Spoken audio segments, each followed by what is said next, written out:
প্রতিটা মানুষ কিন্তু দেখুন কাজ করছে, আপনিও কাজ করছেন, আমিও কাজ করছি, যেখানে দেখছি সবাই কাজ করছে, কেউ বা চাকরি করছে, কেউ বা ব্যবসা করছে, কেউ বা কোনো দোকান করছে, কেউ বা লেবারের কাজ করছে, কেউ বা কারোর বাড়িতে কাজ করছে। বিভিন্ন মানুষ বিভিন্ন ক্ষেত্রে কোথাও না কোথাও কিছু না কিছু কাজ করছে। কেউ বা নিজের বাড়িতে থেকে কাজ করছে, ওয়ার্ক ফ্রম হোম। কেউ বা দেখা যাচ্ছে নিজের বাড়ি ছেড়ে কোনো শহরে গিয়ে, অন্য কোনো শহরে গিয়ে কাজ করছে।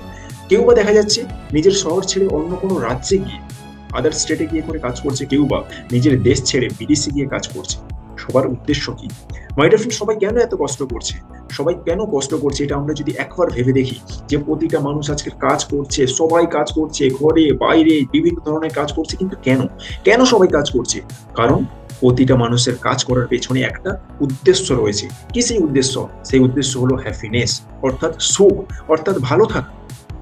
সবাই চাইছে আমরা কি করে ভালো থাকবো, আমাদের ফ্যামিলি কি করে ভালো থাকবো। তো সেই কারণে সবাই বিভিন্ন জায়গাতে প্রচুর কষ্ট করছে, প্রচুর কষ্ট করে সবাই আজকের কাজ করছে। কিন্তু মাই ডিয়ার ফ্রেন্ড, সবাই কি ভালো আছে? ভালো থাকার ফর্মুলাটা কি?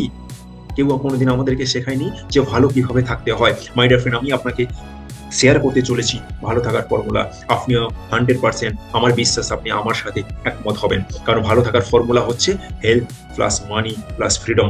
অর্থাৎ যদি আমরা সুস্থ থাকি, যদি আমাদের কাছে প্রচুর টাকা থাকে, যদি আমরা ফ্রিডম থাকি, তাহলে আমরা হ্যাপিনেস, আমরা ভালো থাকবো, আমরা সুখে থাকবো। কারণ আমরা এমন প্রচুর মানুষকে দেখেছি যার হেলথ তো খুব ভালো আছে কিন্তু তার কাছে টাকা নেই। কিন্তু এমন প্রচুর মানুষকে দেখেছি যার কাছে প্রচুর টাকা আছে, হয়তো টাকার উপরে শুয়ে আছে, কিন্তু শরীর এত প্রচন্ড খারাপ, হয়তো প্যারালাইসিস হয়ে পড়ে আছে, সুগার পেশেন্ট, হার্টের পেশেন্ট, কিছু খেতে পারছে না, হাঁটাচলা করতে পারছে না। তাহলে তিনি কি ভালো আছে? না, তিনি ভালো নেই। আবার এমন মানুষকে দেখেছি হয়তো তার কাছে প্রচুর টাকা আছে, সে সুস্থও আছে, কিন্তু ঘর ছেড়ে হয়তো বিদেশে গিয়ে কাজ করছে, বিদেশে পড়ে আছে, যেখানে তার কাছে কোনো ফ্রিডম নেই, সেখানে ফ্যামিলিকে ছেড়ে দূরে থাকতে হচ্ছে, তার কাছে কোনো সময় নেই। সেই মানুষটাকে ভালো আছে? না, সেই মানুষটাও ভালো নেই। অর্থাৎ হ্যাপি থাকতে গেলে, আমাদেরকে সুখে থাকতে গেলে আমাদের শরীরটাকে সুস্থ রাখতে হবে, আমাদেরকে প্রচুর ইনকাম করতে হবে, এবং তার সাথে সাথে আমাদেরকে ফ্রিডম থাকতে হবে। তাহলে আমি হ্যাপিনেস থাকবো।